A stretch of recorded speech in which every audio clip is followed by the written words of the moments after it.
So now I'd like us to think about adding in extra description to the poem that you've written so far. One way to do this is to think about the 5 senses and how you can incorporate them into everything you're describing. So thinking about this place that you've chosen, what is everything you can see? If I think about my local area, I'll be seeing loads of different shops that sell different foods and vegetables. You'll see lots of different colors. You'll see people in all kinds of clothes, going to where they're going, rushing around, busy. You'll see lots of cars on the streets, and you'll see lots of commotion. Then have a think about what you can smell. Can you smell people's foods coming from their houses? Can you smell the restaurants around? In my local area, you might be able to smell some jasmine. Jasmine grows all over the streets, and you'll see lots of different things and you'll smell lots of different things. So have a think about what you'll smell in your area or in the place that you've chosen. Then thinking about touch, the textures that you can feel. There's so many cats in my area that we stop to stroke. Can you feel the different furs of the cats? Can you feel prickly berry bramble? What else can you feel in your area or in the place that you've chosen? You can think about what you can taste in this place.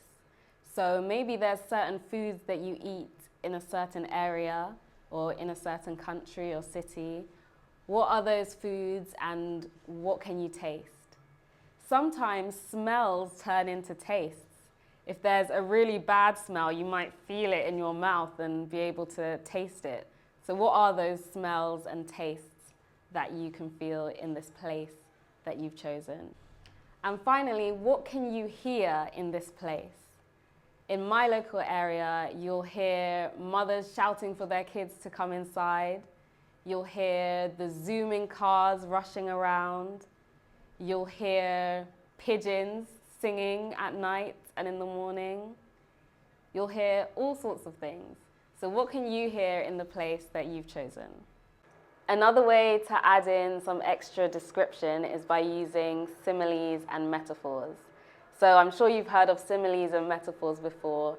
They're ways that you can compare two things. Similes use like and as, so they're giving a description that's a little more subtle, whereas metaphors are very direct and they say this is this. So my teacher was a lion. That's a metaphor. Or my teacher was as loud as a lion when she shouts at me. That was a simile. So see how you can add in a simile or a metaphor and some sensory description into your poem. An example of a simile or a metaphor that you could use when describing a place is the moon. So think about how else you could describe the moon other than just calling it the moon. What else does a moon look like? Maybe it looks like a ping pong ball in the sky. So you could use that and say, I am the ping pong ball in the sky glowing at night. Think about how you can add in some extra description by using similes, metaphors, and the senses.